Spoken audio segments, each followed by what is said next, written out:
This man I'd barely seen on TV was my last hope. I didn't know what connection there could be between the Mayans and what had happened to me, but at that point, I was ready to accept any explanation that could make sense out of the nightmare that my life had become. Hello, I'm a journalist, and I have an appointment with Professor Kuriakin. The professor's waiting for you.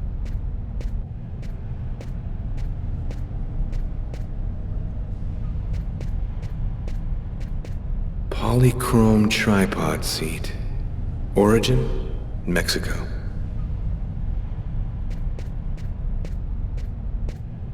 Feminine figurine found on the Pacific coast of Guatemala.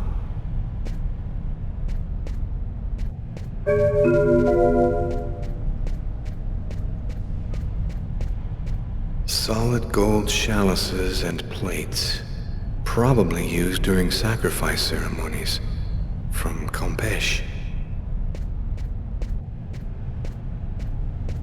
Circular altar that was probably used in sacrifices, early post-classical period.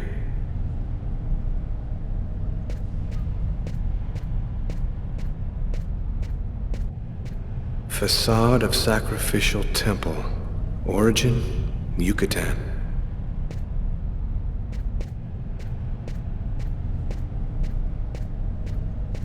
Head of statue representing Itzama, discovered in Chiapas.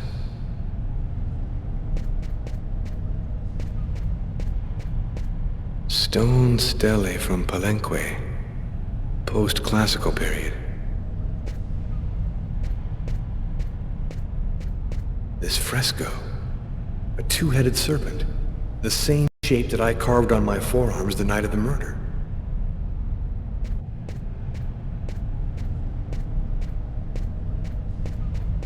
Professor Kuriakin? Yes? My name's John Cunningham. We spoke on the phone. I'm a journalist, and I'm gathering information for an article I'm writing about the Mayan religion. Ah, yes, I've been waiting for you, young man. What paper did you say you write for once again?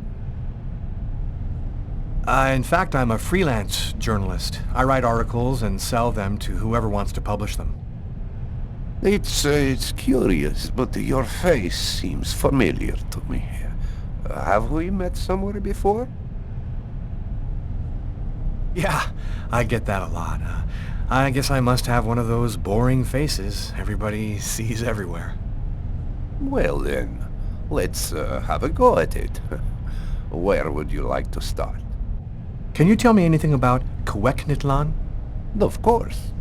Come, I'll introduce you.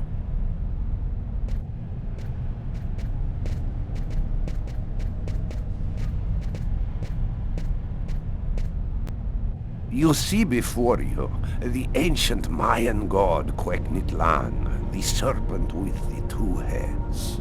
One head sees in this reality, the second in the other world. By opening both mouths, the Mayan oracles could see through the serpent into the other world. Could you explain this other world? Oh, the world beyond our own, the kingdom of the gods and the dead. The Mayans believed that human sacrifices allowed them to hear the voices of the deceased and see into the future. What exactly do we know about these oracles? Oh, not very much. They were very mysterious. They served as mystic liaisons, allowing man to connect with supernatural forces. If we can believe the ancient texts, the oracles possessed strange powers. What kind of powers did the oracles possess? Some passages mention a supernatural life force, permitting the oracle to live for several hundred years. Tell me, how did the sacrificial ceremony work? Come, I'll show you.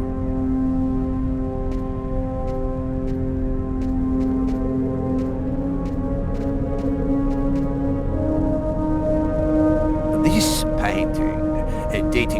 1st century BC shows a sacrificial ceremony. The victim's agony must have lasted quite some time. The priority being to keep the mouths open as long as possible. The victim was stabbed 3 times, each wound cutting a pulmonary artery leading to the heart. The Oracle is not the one stabbing the victim? Oh, the Oracle must never soil himself with the blood of another. That is why he chooses a sort of proxy, another person in the crowd, totally at random. This person becomes the executor. The Oracle takes complete control of the executor, manipulating him from a distance. What happened to the executor after the sacrifice? He went mad and committed suicide after accomplishing his part of the ritual. A Mayan sacrifice. That's what it was. You aren't a journalist, are you? Who are you? My name is Lucas Kane. The police are looking for me about a murder that I did not commit, but I was the executor. You're a murderer? I'm innocent. I stabbed someone I'd never seen before 3 times, cutting his arteries, just like you described. Do you mean to say that there is a Mayan oracle still living today? But that's completely impossible. Have you ever seen this symbol before? Oh, it's the symbol of Quegnitlan. The executors cut this into their own forearms before accomplishing the sacrifice. So, it is true.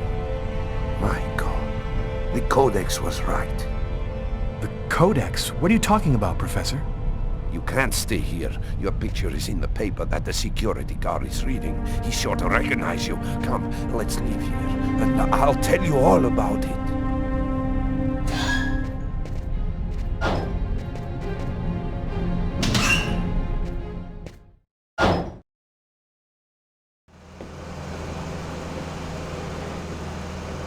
Thank you for your help, Professor.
Professor!